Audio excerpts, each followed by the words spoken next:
మన ప్రభువు అయిన యేసుక్రీస్తు నామములో మీ అందరికీ నా హృదయపూర్వకమైన వందనాలు. దేవుడి దినమంతా మీకు తోడై ఉండి మిమ్మల్ని ఆశీర్వదించి దీవించి కాపాడునుగాక. పరిశుద్ధ గ్రంథంలో నుండి ఇర్మియా ప్రవచన గ్రంథం 29వ అధ్యాయం 12వ వాక్యాన్ని నేను చదువుతూ ఉన్నాను. మీ పరిశుద్ధ గ్రంథమైన బైబిల్ తెరచి చూడండి. మీరు నాకు మొరపెట్టుదురే అని, మీరు నాకు ప్రార్థన చేయుచు వత్తురే అని నేను మీ మనవి ఆలకింతును. దేవుని పేరు పెట్టబడిన ప్రజలకి దేవుడు ఓ చక్కని శ్రేష్టమైన మాట చెప్తున్నారు. నా పేరు పెట్టబడిన నా జనులారా, మీరు నా సన్నిధిలోనికి ప్రార్థన చేయుటకు వస్తారు అని, మీరు నా సన్నిధిలో మొరపెట్టేదానికి వస్తారు అని, నేను మీ మనవిని ఆలకించేదానికి, నేను మీ మనవిని అంగీకరించేదానికి నేను మీ యొద్దకు దిగి వచ్చి ఉన్నాను.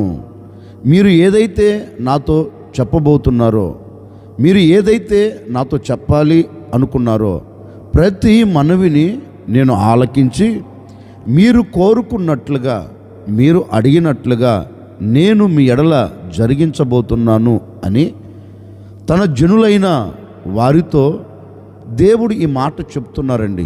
దేవుడు ఈ మాట వారితో చెప్పేదానికి ప్రబలమైన కారణం ఏంటి అంటే, దేవుని పేరు పెట్టబడిన ప్రజలు కష్టకాలములో ఉన్నారు. దేవుని పేరు పెట్టబడిన ప్రజలు కన్నీళ్ళ మధ్యలో నిలిచిపోయారు. దేవుని పేరు పెట్టబడిన ప్రజలు ఇరుకులు, ఇబ్బందులు, ఇక్కట్ల మధ్యలో నలపబడుతున్నప్పుడు వారు దేవుని సన్నిధిలోనికి వచ్చి దేవుని పాదాలు పట్టుకొని ఈ విధంగా మొరపెట్టడం ప్రారంభించారండి. అయ్యా, మేము ఎన్నో దినాల నుండి ఈ శత్రువుల చేతిలో నలపబడిపోతున్నాం. వీరి చేతుల్లో నుంచి మాకు విడుదల కలగట్లేదు. వీరి చేతుల నుంచి మేము విడుదల పొందలేక మేము నలపబడుతున్నాం కనుక ఒక్కసారి మా మొరను వినండి. మేము పడుతున్న బాధ ఏదో నీకు తెలుసు కదా. మేము ఏ శత్రువుల చేతిలో చిక్కుబడిపోయి కంట కన్నీరు కారుస్తున్నామో నీవు సమస్తము చూచే దేవుడవు కదా. అందుకని ఒక్కసారి నీవు మా వైపు తిరిగితే, ఒక్కసారి నీ కనుదృష్టి మా మీద నీవు పెడితే మేము అద్భుతం చూడగలుగుతామయ్యా.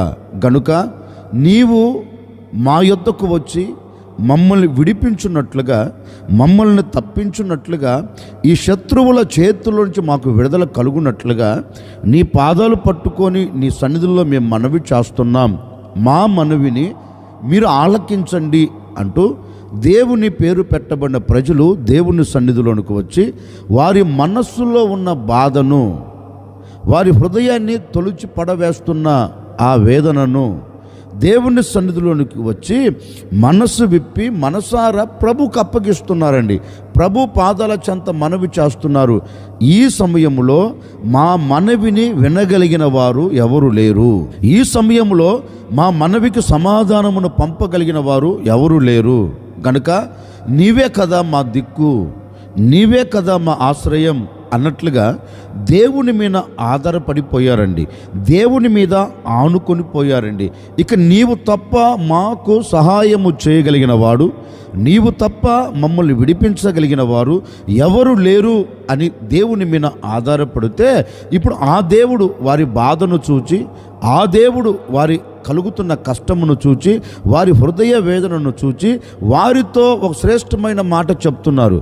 నా యొద్దకు వచ్చి నా పాదాలు పట్టుకొని నా సన్నిధిలో మీరు మనవి చేస్తున్నారు గనుక, నా సన్నిధిలో చేరి మీరు మొరపెడుతున్నారు గనుక, నిశ్చయముగా మీరు ఏ మనవైతే చేస్తున్నారో, ఏ మనవైతే మీరు కోరుకుంటున్నారో మీ మనవిని నెరవేర్చేదానికి, మీరు కోరుకున్న ఈవులు నేను ఇచ్చేదానికి, మీరు కోరుకున్నట్లుగా నేను మిమ్మల్ని విడిపించేదానికి నేను మీ మనవిని ఆలకించబోతూ ఉన్నాను. నిశ్చయముగా చేసి ముగించబోతున్నాను. మీరు ధైర్యముగా ఉండండి అని హామీ ఇచ్చాడండి వారికి. ఎవరికి? వేదనల మధ్యలో ఉన్న ప్రజలకి, కన్నీళ్ళ మధ్యలో ఉన్న ప్రజలకి, కష్టాల మధ్యలో ఉన్న ప్రజలకి, వేదన పడుతూ ఇక దిగులుతో కృంగిపోతున్న ప్రజలకి ఒక హామీ ఇచ్చాడు. ఏ హామీ అంటే, నేను మీ మనవిని విన్నా, నేను మీ మనవిని ఆలకించా, నిశ్చయముగా ఆలకించిన నేను ఏం చేయబోతున్నానంటే ఈ చోట నుండి నేను మిమ్మల్ని అందరినీ లేవనెత్తబోతూ ఉన్నాను. ఈ చోట నుండి నేను మిమ్మల్ని విడిపించబోతూ ఉన్నాను. ఈ కన్యల మధ్యలో నుంచి నేను మీకు విడుదల కలగ చేయబోతున్నాను గనక ధైర్యము తెచ్చుకోండి. వారి మనవిని ఆలకించి వారితో చెప్తున్నారు, ధైర్యం తెచ్చుకోండి, నేను మీ మనవిని ఆలకించాను గనక ఈ స్థలములో నుండి నేను మిమ్మల్ని తీసుకొని వెళ్ళిపోతున్నాను. మీరు కోరుకున్న ఆ ప్రాంతంలోనికి తీసుకొని వెళ్ళి నేను మిమ్మల్ని నిలబెడతాను అని మాట ఇచ్చిన దేవుడు, వారి మనవిని ఆలకించిన దేవుడు వారి బాధల మధ్యలో నుంచి వారిని విడిపించి వారు కోరుకున్న స్థలానికి తీసుకొని వెళ్ళారండి. ఈ ఉదయకాల సమయంలో నేను కూడా మీతో చెప్పాలి అనుకున్న నా దేవుని మాట ఏంటంటే, గడిచిన దినాలు ఎక్కడ నీవు పట్టబడిపోయావో, ఎక్కడ నీవు చెక్కబడిపోయావో, ఎక్కడ నీవు కృంగిపోతూ వచ్చావో, విడిపించబడలేక తప్పించబడలేక కలవరాల మధ్యలో నీవు అలాగే కొట్టుకొని వెళుతూ నిస్సాయ స్థితిలో గొప్పగా కొలచబడిపోయావేమో నాకు తెలియదండి.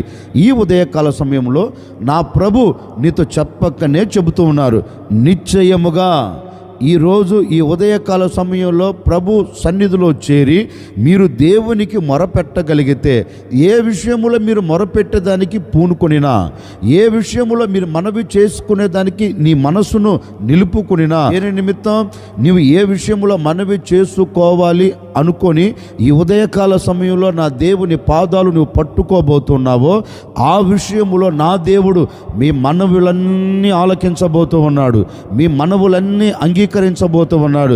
నిశ్చయముగా మీరు ఏది కోరుకునినా, నిశ్చయముగా మీరు ఏది ఆశించినా, నిశ్చయముగా మీ మనసులో మీరు ఏది తలంచినా మీ మనవులన్నీ నా దేవుడు ఆలకించునుగాక, మీ మనవులన్నీ నా ప్రభు మీకు దయచేయునుగాక.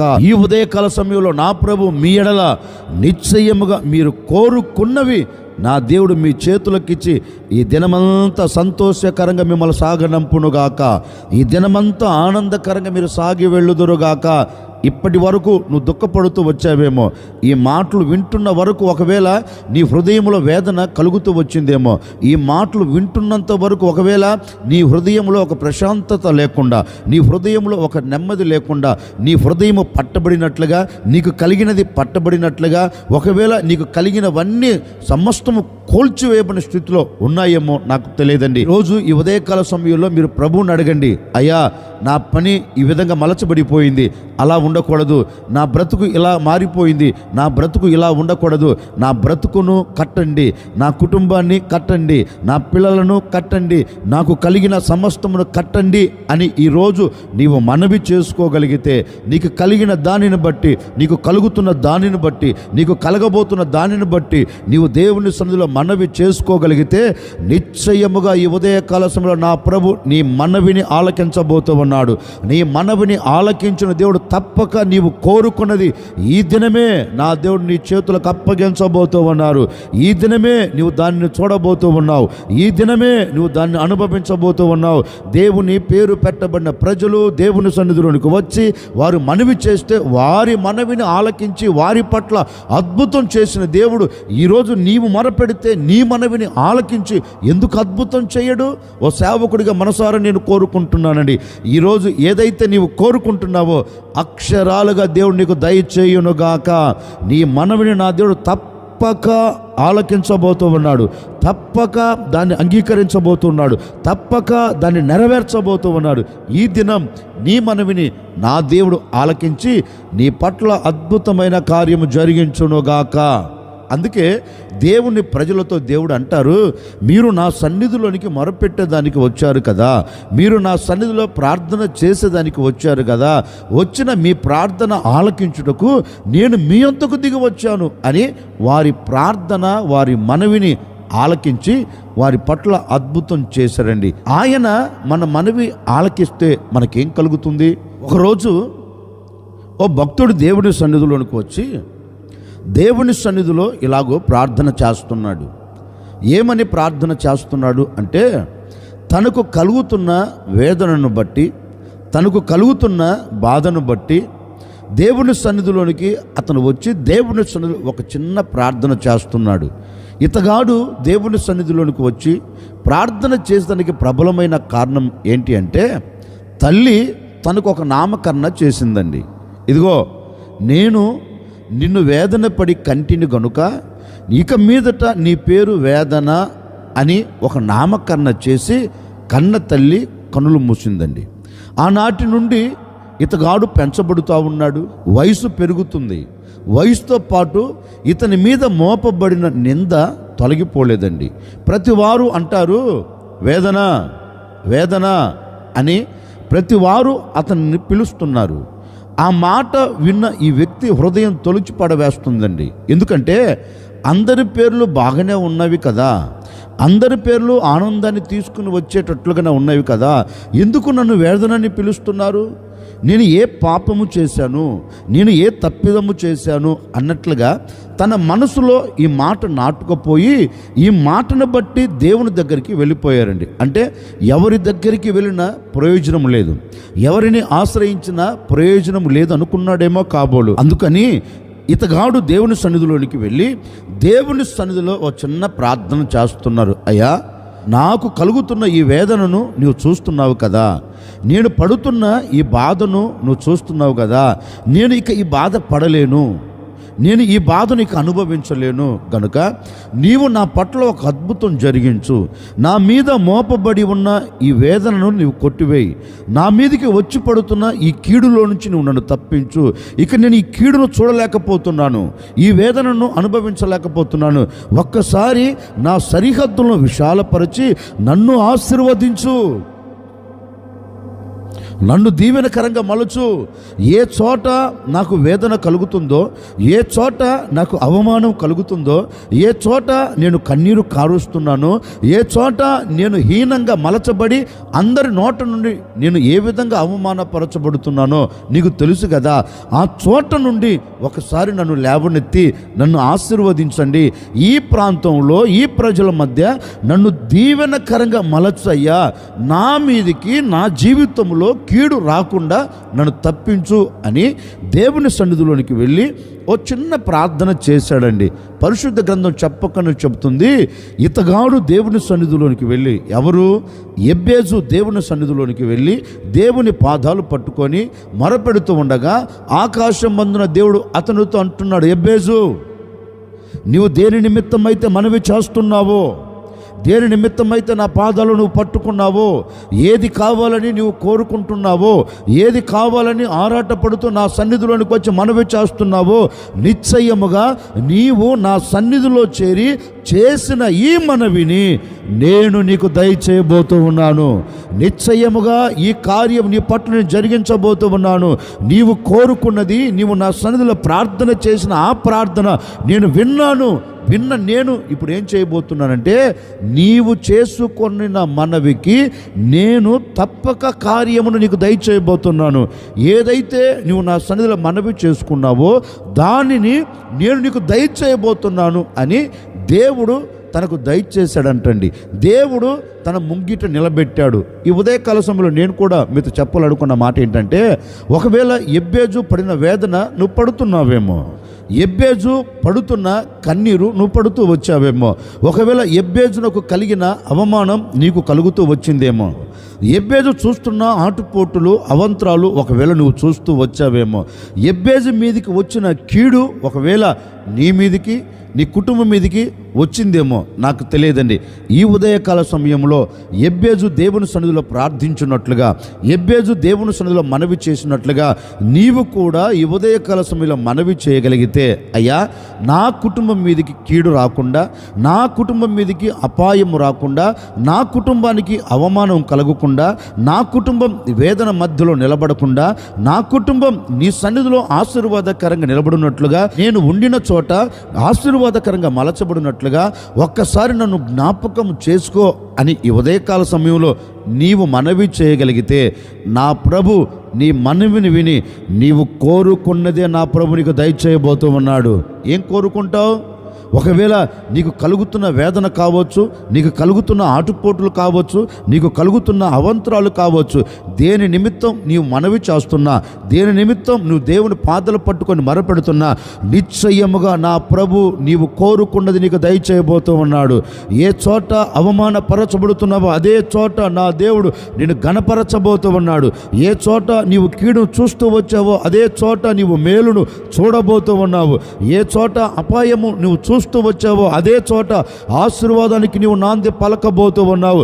ఇక మీదట ఈ దినమంతా ఎక్కడ ఎప్పుడు అపాయము రాకుండా, అవమానము కలగకుండా నా దేవుడు నీ అవమానమును కొట్టివేసి, నీ అపాయమును తీసివేసి, నీ ఉన్న చోటే నా దేవుడు నీకు ఆశీర్వాదాన్ని కలగ చేయబోతూ ఉన్నాడు.